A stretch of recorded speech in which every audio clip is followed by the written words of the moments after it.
Okay. בפרשת השבוע מסופר כי בשעה שאירע מעשה זמרי. So we're learning Likkutei Sichot, volume 2, Parshas Pinchas, part 1, section 1. פרשת השבוע, the parsha says, בשעה שאירע מעשה זמרי לא ידעו בני ישראל מה לעשות. So when Zimri took Kosbi Batsur, and he was the king, right? I've seen translations that say that a Nasi is like a king, not a prince.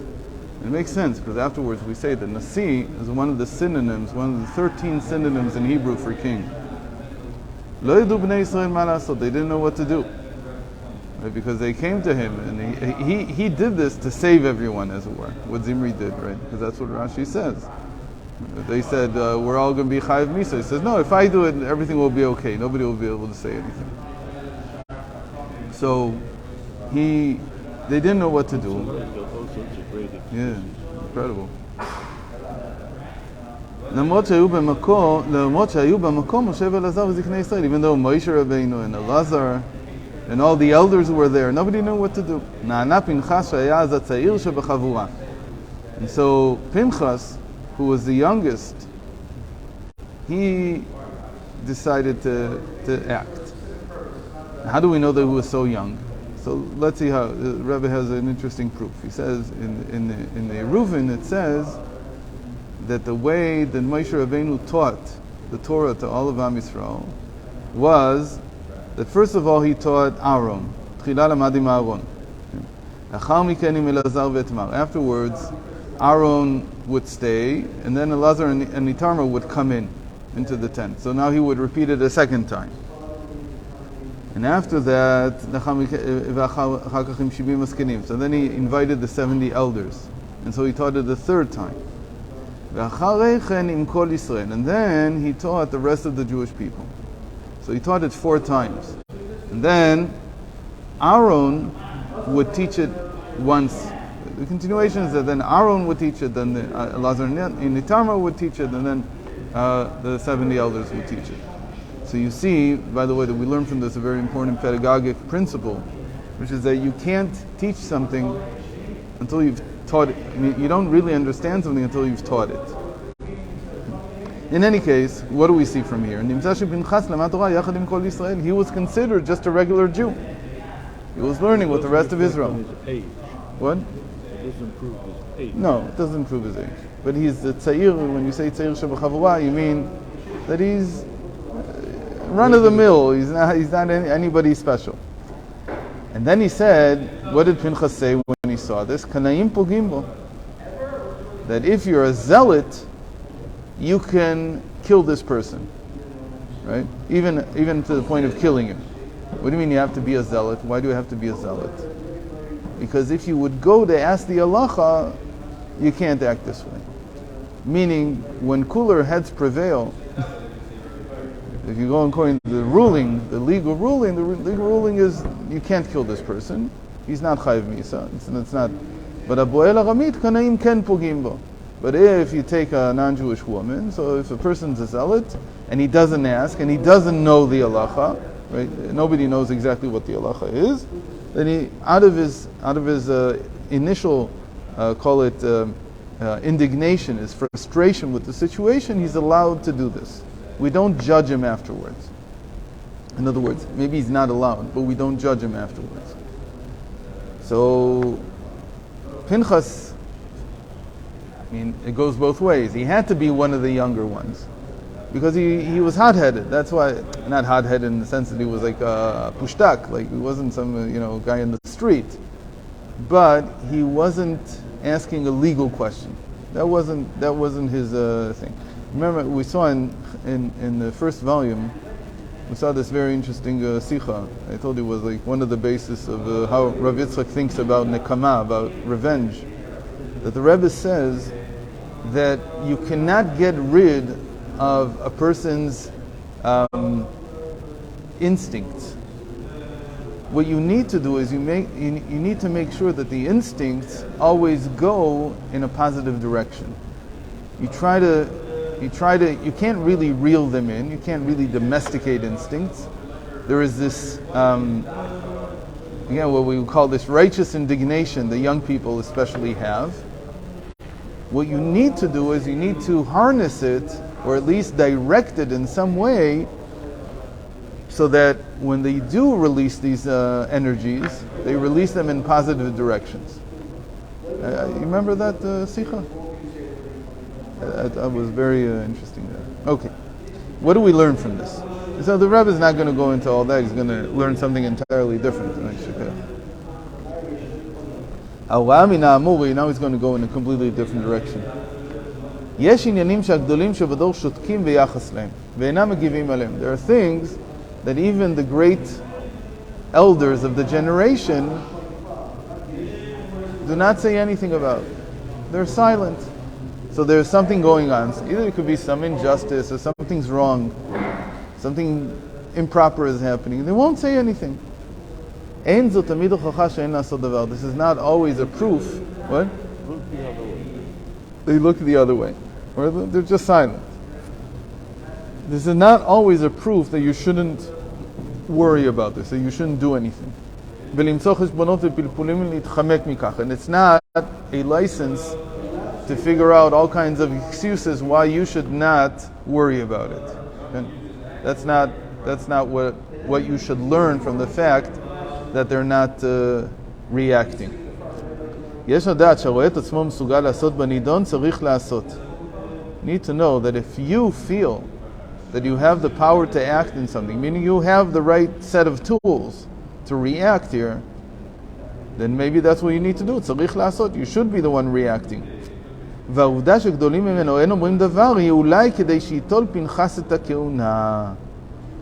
is the main thing. First of all, does it have to be a message to do something? That's a different question. I don't know if it has to mean that you have to do something. It's an instruction. You learn something from it. Could be that you need to do something. Could be that you can't. It depends on what your abilities are. Certainly you have to have the ability. I don't know if Pinchas was an expert in throwing spears. Time said there was a single locker that he ever done, which after he didn't take it upon himself to do it.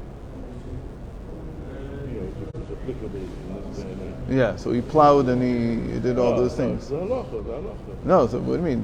So it says that you need to plow and give tithe. So he made sure that there's any Jewish holiday.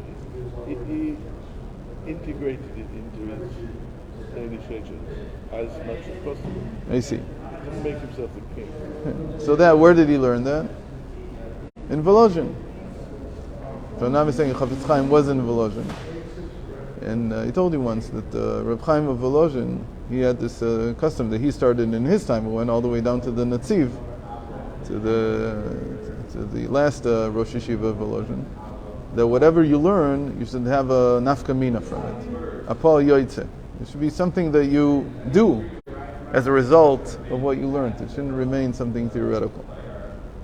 So anyway, but this is what the Rebbe is now going to dwell on. The point is that sometimes the reason that the elders don't say anything is because this particular mitzvah belongs to you. So he says it, this was the way, by reacting to this situation, was how Pinchas came to receiving the priesthood. And like you told me some months ago, and I didn't know, and it suddenly made sense, and the whole story made sense. What do you mean Pinchas received the kehuna? Wasn't he part of the priesthood family anyway? And the answer is no. He was a part, but he was not anointed with Aaron and his 4 sons, because he's a grandson. And anybody who was bar mitzvah already, when the Kohanim were anointed,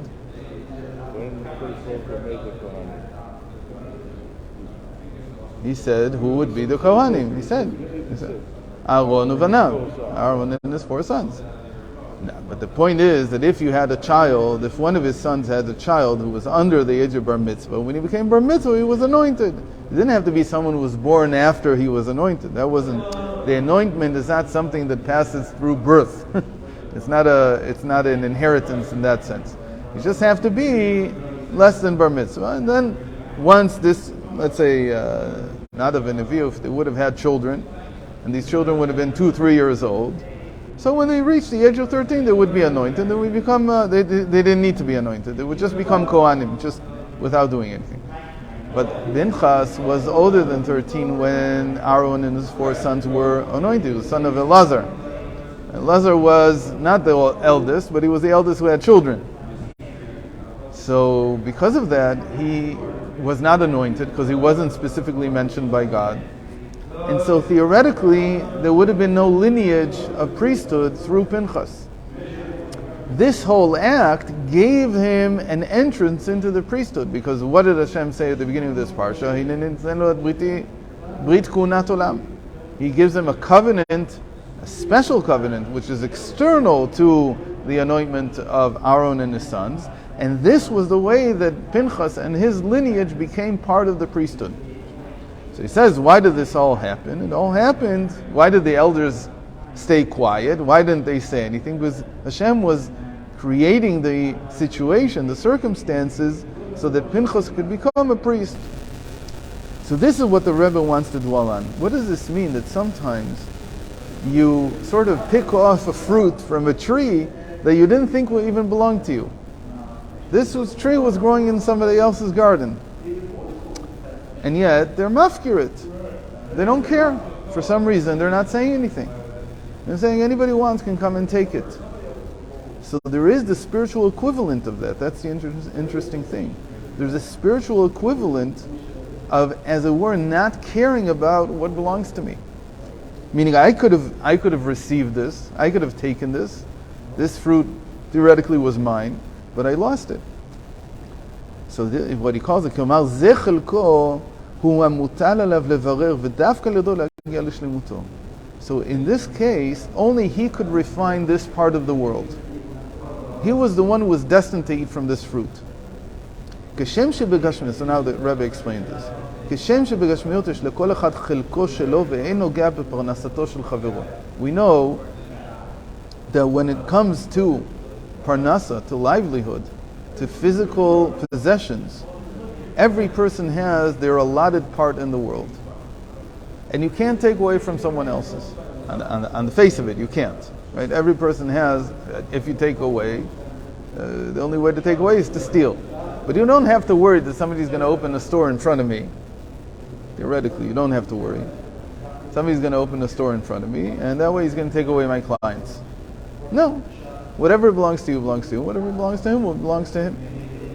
The opposite argument is usually said, that if you have more than one store that deals in the same area, then that actually brings more clients. Why? Because they know people like to have choice. They like to be able to fight with one guy and then go to the other. So more people will come because there's 2 stores. If you get 3 stores, it's even better, and so on. So you have this district where people. So in Gashmius, in physical possessions, everybody has their own lot in the world.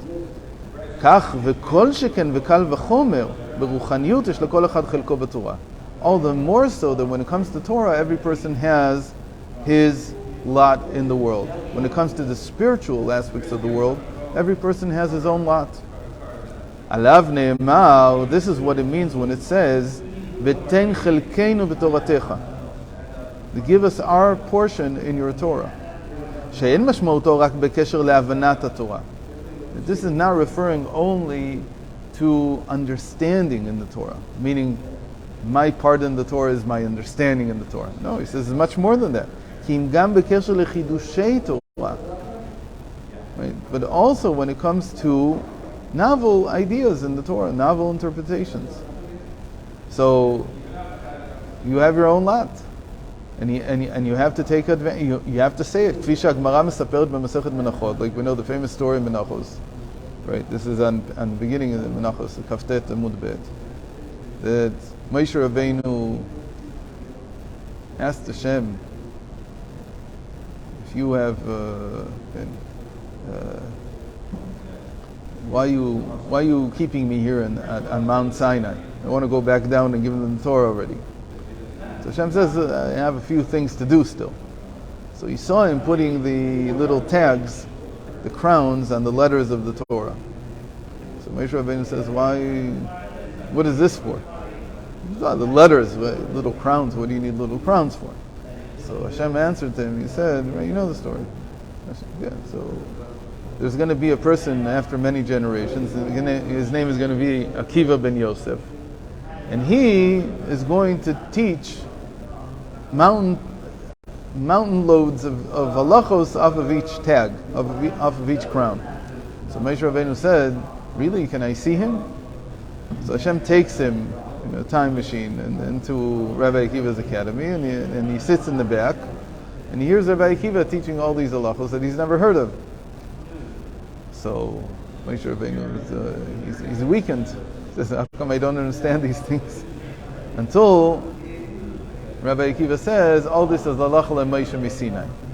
Rambam from this learns his big principle that halacha leMoshe miSinai, that this is a halacha taught to Moshe at Sinai, means that this is a special halacha that you can extrapolate using the 13 principles by which the Torah is learned, or maybe the 32 principles, but using logical principles from the Torah itself.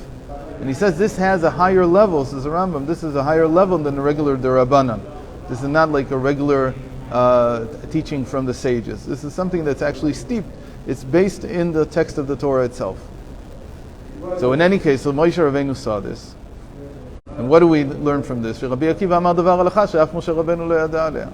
Rabbi Akiva said halachos that Moshe Rabbeinu didn't know about them. So the chidushim are Rabbi Akiva's, even though they come directly from Moshe's Torah. But that was Rabbi Akiva's part in the Torah. And now, so that much we knew. Now the Rebbe says something blowing. Here's a chiddush. Here's something that's a chiddush. Gam b'kiyum ha-mitzvot hamutal al kol echad levatzea. The same principle applies in regard to mitzvos, which every person has to perform. Ve'en echad nogea b'parnasato shel chavaro. On the face of it, you would say that mitzvos are personal. How can someone take someone's mitzvah away? But it says, מה שכתוב זכה נוטל חלקו וחלק חברו, אמור בקשר לגן עדן שהוא שכר המצוות. אבל במצווה עצמה, הנעלית משכרה, יש לכל אחד חלקו שלו.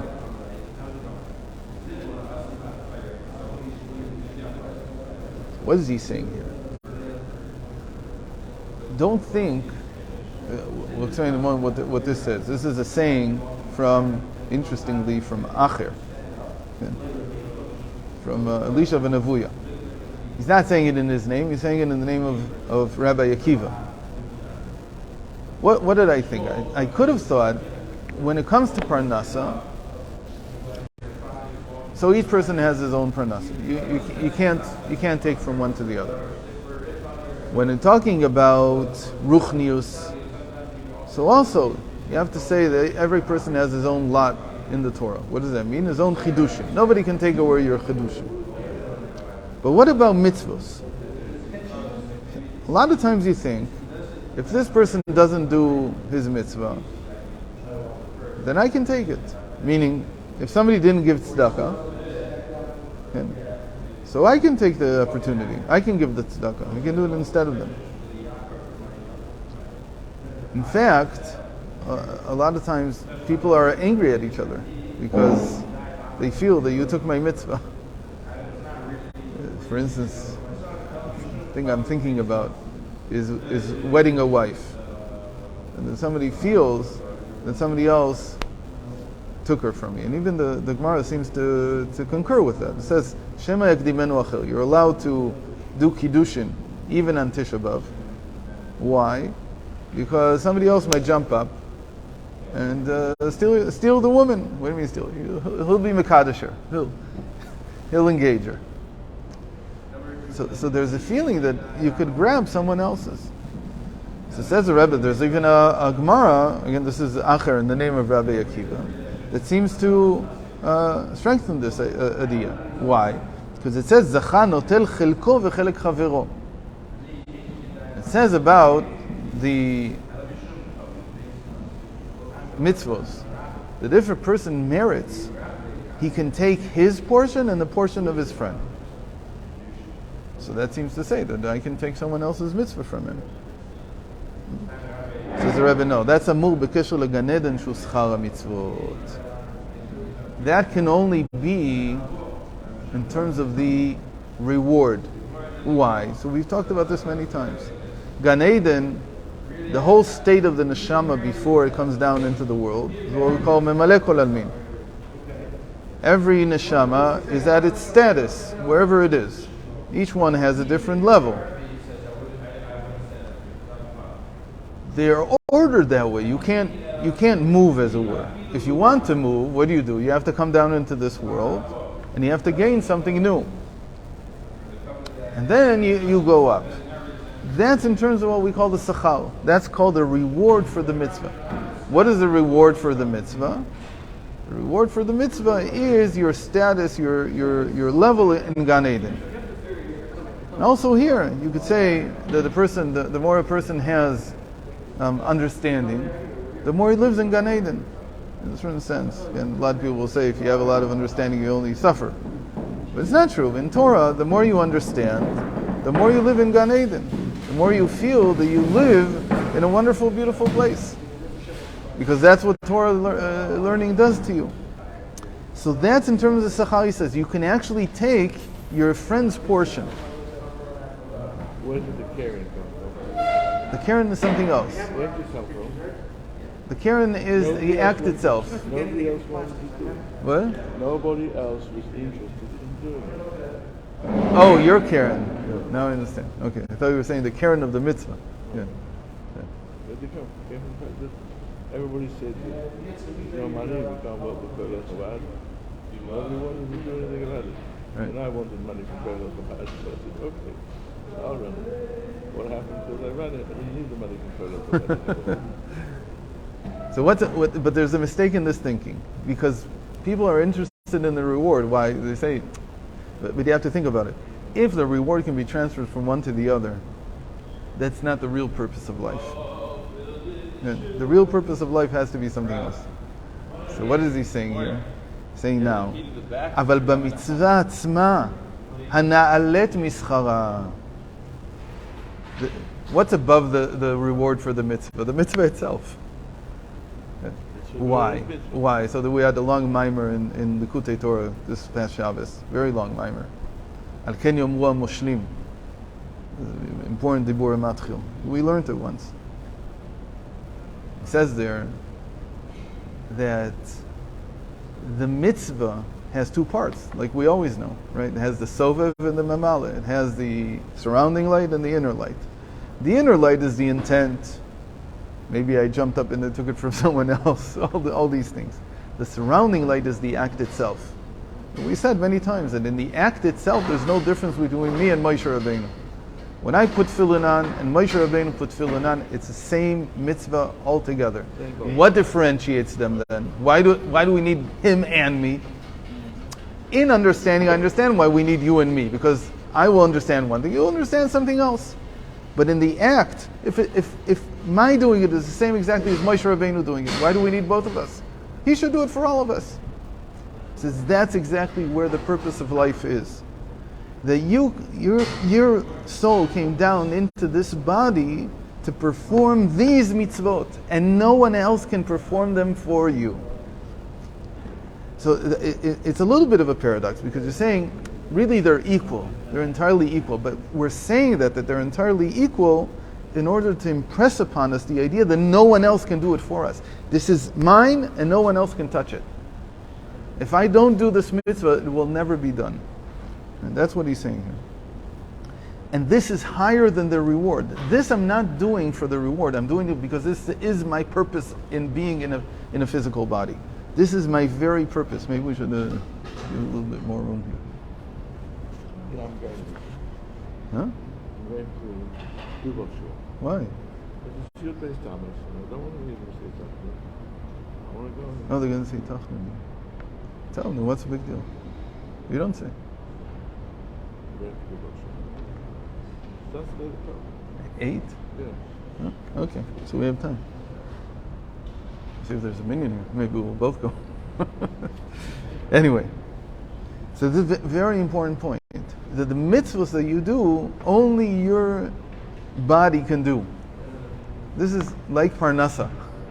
It's the physical aspect of the mitzvah. It has my name printed on. Yeah, exactly. And your tefillin has your name printed on. And every day that you put tefillin on, that's your mitzvah. It can't be anyone else. יש לכל אחד חלקו שלו. Each person has his own portion. לפיכך ייתכן שאחר אינו עושה זאת, משום שהדבר מעניינו הוא שעליו לעשותו. So why is nobody else picking up this mitzvah? Because it belongs to you. They said it's a very important principle. People don't know this. But it could be that nobody's picking it up because it doesn't belong to them. It simply does not belong to them. And it's waiting for you to pick it up. It's not lost property, it's your property. It's got your name on it, it's just waiting for you. Good. So we finished section 1. It's a very important principle. I'm going to fold this. If it's all the same by you.